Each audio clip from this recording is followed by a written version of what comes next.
सूर्योदय के साथ ही कुरुक्षेत्र के विस्तृत मैदान में युद्ध का बिगुल बज चुका था। चारों दिशाओं में राजसी रथों की गड़गड़ाहट, योद्धाओं के शंखनाद और सेना की पदचापों से धरती कांप उठी थी। दोनों ओर की सेनाएं युद्ध के लिए सज्ज थीं, कौरव और पांडव। यह कोई साधारण युद्ध नहीं था, यह धर्म और अधर्म की निर्णायक परीक्षा थी। अर्जुन, पांडवों के वीरतम योद्धा, अपने रथ पर बैठे थे।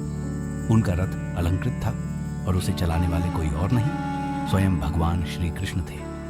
अर्जुन ने कृष्ण से कहा, हे केशव, मेरा रथ दोनों सेनाओं के मध्य ले चलो।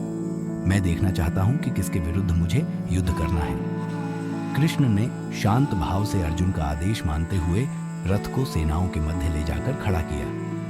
वहां से अर्जुन ने जो दृश्य देखा वह उनकी आत्मा को झकझोर गया। सामने उनके अपने गुरु द्रोणाचार्य और उनके पूज्य पितामह भीष्म खड़े थे। उनके चचेरे भाई, मित्र और अन्य प्रियजन कौरव सेना का हिस्सा थे। अर्जुन के हाथ कांपने लगे, उनकी दृष्टि धुंधली हो गई और गांडीव, धनुष उनके हाथों से फिसल गया। उनकी वाणी कांप उठी। हे माधव, अर्जुन ने थके हुए स्वर में कहा, ये मेरे अपने हैं, मेरे गुरु, मेरे भाई, मेरे प्रियजन। इन्हें मारकर मैं कौन सा सुख प्राप्त करूंगा? इस युद्ध से केवल विनाश और पाप ही होगा। उन्होंने आगे कहा, मैं युद्ध नहीं कर सकता, मेरे हाथ शिथिल हो गए हैं, मेरा हृदय व्याकुल है। हे कृष्ण, यह धर्म है या अधर्म? क्या अपने प्रियजनों का विनाश करना ही हमारा कर्तव्य है? यदि यही धर्म है तो मैं धर्म का त्याग करता हूं। अर्जुन ने रथ की सीट पर गिरते हुए गांडीव को एक ओर रख दिया। उनकी आंखें आंसुओं से भरी थीं और उनका चेहरा चिंता और पीड़ा से भर गया था। श्री कृष्ण ने अर्जुन की ओर देखा। उनके चेहरे पर अद्भुत शांति और करुणा थी।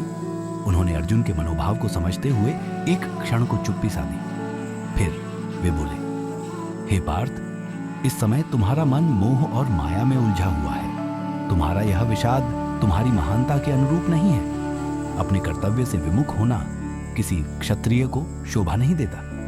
अर्जुन ने असमंजस भरी आंखों से कृष्ण की ओर देखा। उनकी उलझन स्पष्ट थी। क्या धर्म केवल कर्तव्य का पालन है या यह प्रेम, दया और अहिंसा का पालन भी है? कृष्ण ने शांत स्वर में कहा, इस संसार में आत्मा अमर है, शरीर नश्वर है। इसलिए जो लोग तुम्हारे प्रिय हैं उनका वध नहीं होगा, केवल उनके नश्वर शरीर नष्ट होंगे। अपने मन के इस मोह को त्यागो और अपने कर्तव्य का पालन करो।